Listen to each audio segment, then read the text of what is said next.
Welcome to Washington Talk. I'm Eun Cho. Talks between the U.S. and North Korea have reached a stalemate. While Washington is giving diplomacy a chance, Pyongyang is not coming to the table. Satellite images reveal hidden North Korean missile bases and raise doubts about Pyongyang's sincerity to give up its weapons. Is it a good idea for North Korea to drag on the process?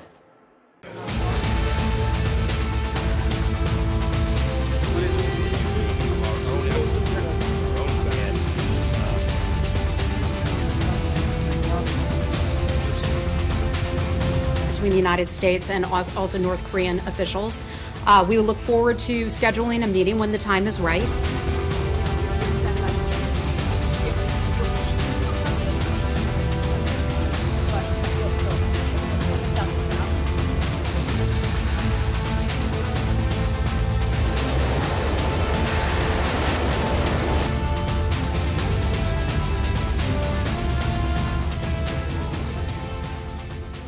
In the studio with me today, Mr. David Maxwell, Senior Fellow at the Foundation for Defense of Democracies.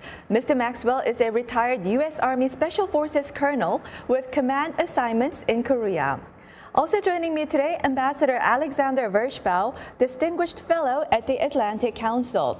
He served as U.S. Ambassador to the Republic of Korea and was Deputy Secretary General of NATO. Welcome to the program. Thank you. Great to be here. Now, North Korea canceled high-level talks with the United States. Does North Korea have more to lose if this pause in talks is extended? I think they do have a lot to lose if they continue to avoid direct engagement with either Secretary Pompeo or at the expert level with Steve Biegun. It's clear that their strategy is to play hard to get in the hope that they can get a better deal by dealing directly with President Trump. After all, it worked in Singapore. They ended up with a very ambiguous statement. And then they found that President Trump declared victory. And so he took the pressure off. So I think that if they try that again, however, President Trump will come to realize that he's been played and that Kim Jong-un is not as serious about denuclearization as he thought. And then we could get back into a downward spiral towards confrontation, fire and fury, even the talk about the military option. So the North should deal now, engage at the expert level. That's the only way to actually work out a mutually beneficial deal. Mm-hmm. Yes, I agree. And of course, the timeline is really as long as President Trump and President Moon are in office. I mean, that's really about as much time as Kim Jong-un has, because there will probably never be a confluence of leaders and events that could potentially benefit him. But he has got to allow his negotiators to negotiate with ours, do the groundwork. Otherwise, I agree with the ambassador, President Trump is not going to make an agreement at the next summit. Mm-hmm. How about the U.S. side? Isn't it better to be prudent than to rush into a bad deal? Of course, nobody wants to end up with a bad deal.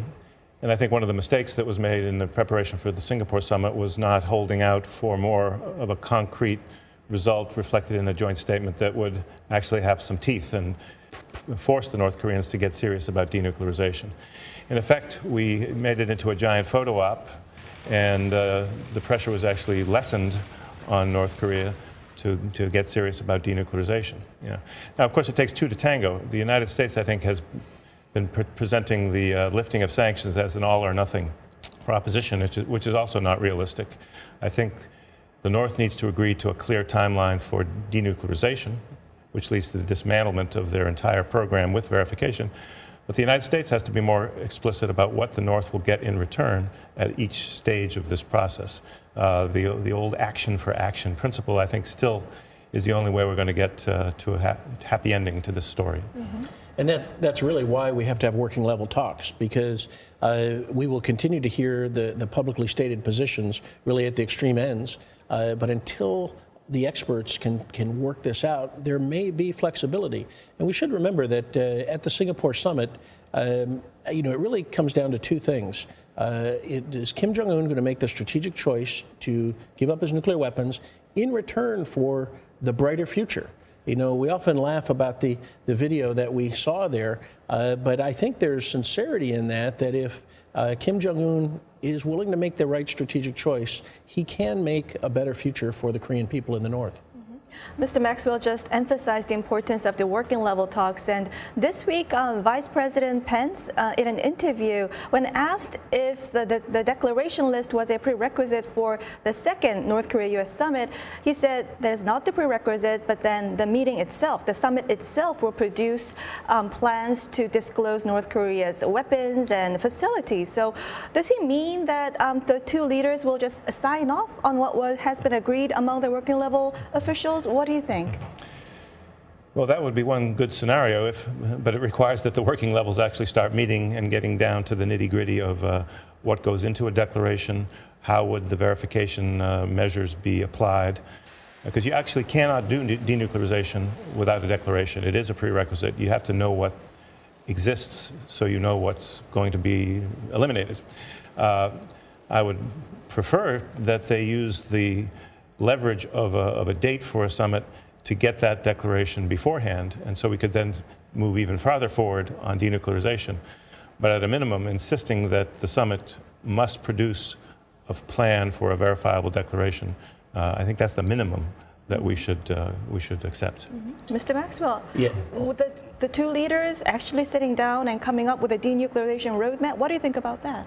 Well, I don't think that's really possible because, frankly, neither President Trump nor Kim Jong-un are nuclear experts, and really the experts need to do that.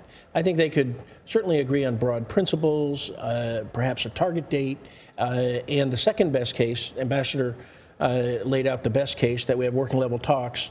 The second best case may be that they have this meeting, establish some principles, a target date, and then allow the working group to meet and work out the details. But like the ambassador, I would prefer that to be done before a second summit. Mm-hmm. Now, this week, the leader-to-leader discussion was highlighted by the State Department spokeswoman, and she said that U.S. is now engaged in leader-to-leader discussions and will not repeat past mistakes, and that the past multilateral talks were not effective because so many countries weighed in, she said. So what do you think about how is current approach better than the six-party talks?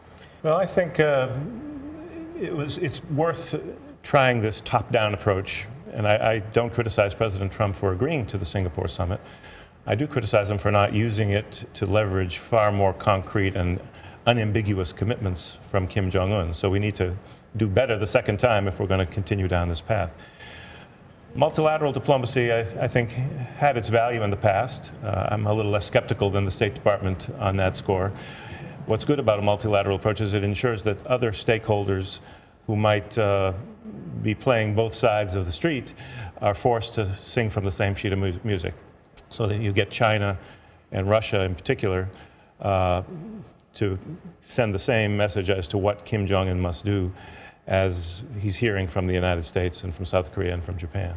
So I think at some point we need to get a multilateral mechanism to work side by side with the direct U.S.-North Korean bilateral talks. But first we need to get past the starting gates on the actual denuclearization commitments. And I think this President Trump, President Moon, and Kim Jong-un are really practicing a form of unconventional, experimental, top-down diplomacy. The one real significant benefit that could come out of this, if there is an agreement, it's likely to be signed by the leaders. And in the past, agreements have been signed at lower levels, so the potential that this has the highest level of approval, public approval from the leaders, could cause an agreement to have a better chance of working, because, frankly, none of them have really worked in the past. Mm-hmm. Now, Mr. Maxwell, you were in the military, and this week CSIS unveiled satellite imagery analysis on the North Korean missile bases. And President Trump said U.S. fully knows about these bases. So how do you think, how much does the United States know about these military missile facilities in North Korea? I think we know quite a bit, and I think our intelligence is very good. But I also think we have to consider two things. One is, when we do see North Korea making improvements, it's generally because they want us to know. And so they could be very well sending a signal to us. They know when our reconnaissance is taking place. They certainly know when commercial satellites are flying. And of course, CSIS used commercial imagery to see that.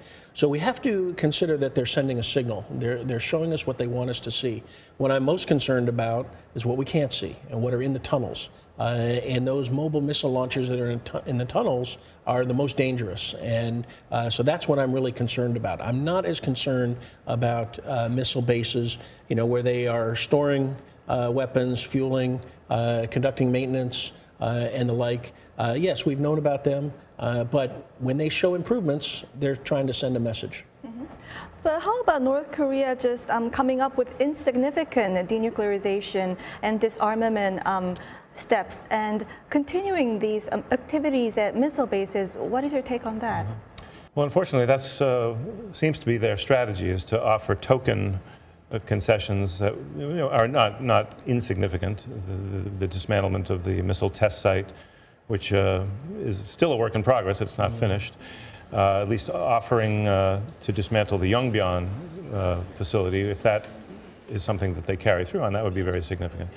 But I agree that it's a much more comprehensive program.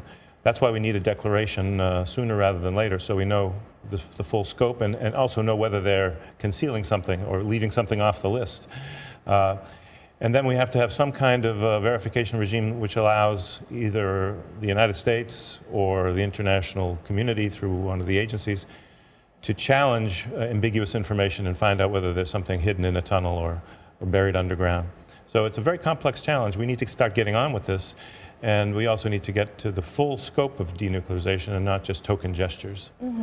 Now, one media called this a great deception by North Korea, and President Trump rejected this interpretation. What is your take on the allegations that this is a great deception by North Korea? Well, North Korea is masterful at denial and deception, at camouflage and concealment. But I don't think this was a deception because we see it. And they showed it to us. So I think that it is a deception for some people. They interpret it that way because they're not aware of this information. It hasn't been reported, and so it is news to them. But I think that we have to understand North Korea is constantly making military improvements, particularly in its missile capabilities. I mean, that is its strength, and so they're always going to be improving their military capabilities. And so to me, it was not deception. Deception is what we don't see. And that's what we have to worry about. On that military capability, North Korea said that Chairman Kim Jong-un visited the testing of a new tactical weapons test. And the South Korean military thinks this is a long-range artillery. So what would be the impact to the ongoing U.S.-North Korea denuclearization talks? I think it's a reminder, as Dave just said, that the North Korean program is continuing to move forward with new modernization programs, which are significantly enhancing their capabilities, continuing to pose a real-time threat to South Korea and to U.S. forces in South Korea. And it's a reminder that while there was no deception with respect to these recent satellite photos, the deception may be that they promised to move towards denuclearization, but they're moving in the opposite direction. So this test of a tactical weapon, is North Korea stepping up pressure against the United States, do you think? Well, I think the United States, yes, I think that is. But again, as we said, it's a continuing development. And of course, artillery, from a conventional military perspective, is a key weapon system for the North. If this is an artillery system, we often say in the military that North Korea is an artillery army supported by a scheme of maneuver. And so it's artillery, of course, that we know in the Quezon Heights that can range Seoul. It's a direct threat to South Korea, a direct conventional threat. And we should keep in mind that the North Korean military forces are postured for offensive operations, while South Korean military forces are postured for the defense. And so if they are increasing their artillery capability, it really sends the message that they are maintaining their offensive capability, which is a direct threat to South Korea and the alliance. And I think it is part of sending a message of pressure to the United States. I mean, North Korea has been masterful at getting something for nothing and using provocations, whether kinetic or through messaging, to gain political and economic concessions. I mean, that's the decades-old playbook that they've used. This may very well be one of those occurrences. I would also say, though, we don't know much about it, and I often wonder what Kim Yo-jong and the Propaganda and Agitation Department are doing, and if this is just something really to cause a reaction from the ROK side, from the U.S. side, or maybe even to drive a wedge between the South Korean and U.S. alliance. Mm-hmm. Now, Ambassador, if North Korea continues to stall and not come to the negotiating table, do you think the United States will step up even more pressure on North Korea and more sanctions on North Korea? Well, I certainly think they should. I think we actually were in a much better place before Singapore when the pressure was stronger, when China was at least more compliant with the sanctions than it is today, when Russia, I think, was doing better. I think we've kind of achieved the worst of all possible worlds. We've kind of pretended that the problem is on its way to resolution, and at the same time, we've allowed the sanctions pressure to dissipate, and that's removing the pressure on the North to get serious. Mm-hmm. Well, we'll end our conversation here and watch video for our next discussion.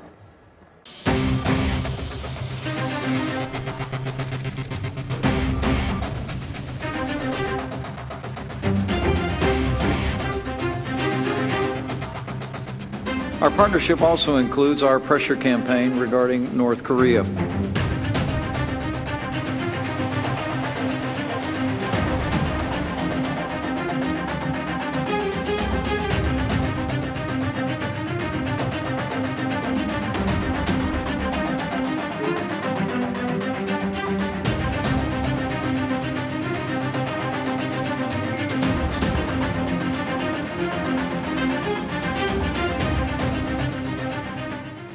This week, Vice President Pence expressed a strong resolve to maintain sanctions and pressure against North Korea in a series of meetings in ASEAN. Now, Vice President Pence has always held a strong stance on North Korea. Do you think he's playing bad cop, or is it his personal views? Well, I think when Vice President Pence speaks, he's speaking authoritatively for the administration, so I don't think we should dismiss his comments as personal views. I think people should pay attention. He made some important statements on this trip. So I don't think there's a good cop, bad cop routine going on here. But I think the key is, I think he's setting some expectations for a second summit, which is a better approach than we took in the preparations for the Singapore summit. Mm-hmm. Now, President Trump, Vice President Pence, National Security Advisor Bolton, and Secretary Pompeo, they actually have a slight difference in nuance when it comes to North Korea. So are they creating synergy? Why is there the difference in nuance, do you think? Well, not being a diplomat or a negotiator, I do think that they may be offering nuanced views to give the North some flexibility. But I think that their views are really synchronized. I think that they have a plan. I think that North Korea should pay attention to what each and every one of them says, particularly Vice President Pence's recent statements, because I think that if the North fails to make that strategic choice, it is not going to be good for them. There will be increased pressure. And so I think that the four senior leaders are in sync, but they offer nuanced views to give some negotiating flexibility to the North. Mm-hmm. Ambassador, how do you think North Korea is reacting to more hardlined views like National Security Advisor Bolton or Vice President Pence? And do you think North Korea wants to separate President Trump from the more hardline voices? Mm-hmm. I do think they're trying to drive a wedge between the president and the other administration officials that you mentioned. I think the president continues to talk about how they have all the time in the world to denuclearize, that he's very relaxed about the postponement of the recent visit by Kim Yong-chol. I think that unfortunately gives them a false sense of hope that they can have their cake and eat it too, that the United States will ultimately agree to a deal that maybe reduces the nuclear program, but allows them to have normal relations with the international community, peace treaty, all the benefits, while keeping a few nukes. And I think that is mistaken. I don't think the president is going to, at the end of the day, agree to that. But he may be giving them a sense that if they play hard to get, if they do their usual extravagant rhetoric and insult people, that they'll get new concessions. Mm-hmm. I don't think it's going to work. I certainly hope it doesn't work, but I think that's their game right now. Mm-hmm. You know, the evidence for your comment there about trying to split President Trump from his advisors, you know, we should pay attention to North Korea's rhetoric, even though it is sometimes, you know, very outlandish. But, you know, an example is Ri Yong-ho's speech at the UN General Assembly. I mean, he explicitly said that President Trump should not listen to his advisors and that they're doing him a disservice. So I think that's clear evidence that, that Kim Jong-un wants to try to deal directly with President Trump. And he really needs to be disabused of that notion because I am confident that our senior leaders are in complete synchronization and have the same viewpoint. And Kim Jong-un will fail in that strategy. Mm-hmm. At the ASEAN this week, South Korean President Moon Jae-in was very different from Vice President Pence. He was on a campaign to meet with Russia and other ASEAN nations and sought ways to ease sanctions on North Korea. How did you see this? Well, I think that was frankly a mistake. I think that to the extent that we've made progress over the last year, it's been through the close alignment of U.S. and South Korean positions and being unambiguous about the sanctions. They're based on United Nations Security Council resolutions, and North Korea has to make some tangible steps towards denuclearization to even consider lifting them, at least in whole or in part.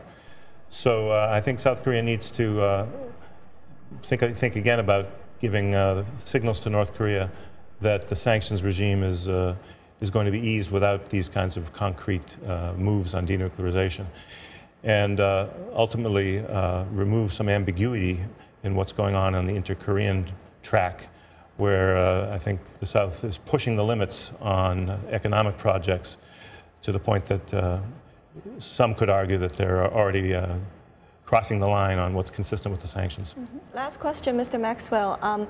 Just like last month at the Asia-Europe meeting, the leaders of the ASEAN nations, they all called for the fully and finally verified denuclearization of North Korea. What do you think is the concerted message to North Korea from the international community? I think that there is a united front that North Korea cannot have nuclear weapons. We cannot tolerate that. How we get there is going to be, you know, a difficult path. But I think Kim Jong-un should know that he stands alone by wanting to have nuclear weapons, and that the international community is not going to tolerate that. Mm-hmm. We'll have to wrap it up here and move on to our next segment. Now time for the photo moment, time to look at an interesting North Korea picture. Today we have a picture of South Korean military transport aircraft airlifting tangerine to North Korea. South Korea is sending 200 tons of tangerines from Jeju Island in return for North Korea's gift of 2 tons of pine mushrooms. This raised controversy in South Korea over the budget and where the tangerines will reach the intended beneficiaries. North Korea says the tangerines were given to young adults and workers in Pyongyang. David, what's your reaction? Well, I certainly wish that food could be going to the Korean people outside of Pyongyang. The people in Pyongyang live a good life, and we need to be concerned with the other 25 million Koreans living in the north who are facing stark food shortages as we go into the winter. So while the bright orange tangerines look like a sign of friendship and goodwill, we cannot forget what is happening to the vast majority of the Korean people living in the north. Ambassador? Yeah. I agree with that 100%. The problem for many years with humanitarian aid has been the ability to verify that it goes to the people really in need rather than to the elite and the relatively prosperous people in the capital. And it's also, I think, a reminder that there is this gray zone as to what's consistent with sanctions and what's inconsistent that South Korea continues to enter into without fully consulting with the United States and other countries that are trying to help achieve denuclearization. So, one plane load of tangerines isn't going to upset the whole negotiation process, but I think it's another example of where closer coordination would have been useful. Well, on that note, we'll have to wrap it up here. Ambassador, Mr. Maxwell, thank you for joining us. And this was Washington Talk from the Voice of America, and I'm Eunjang Cho. Join us next week for more analysis on North Korea.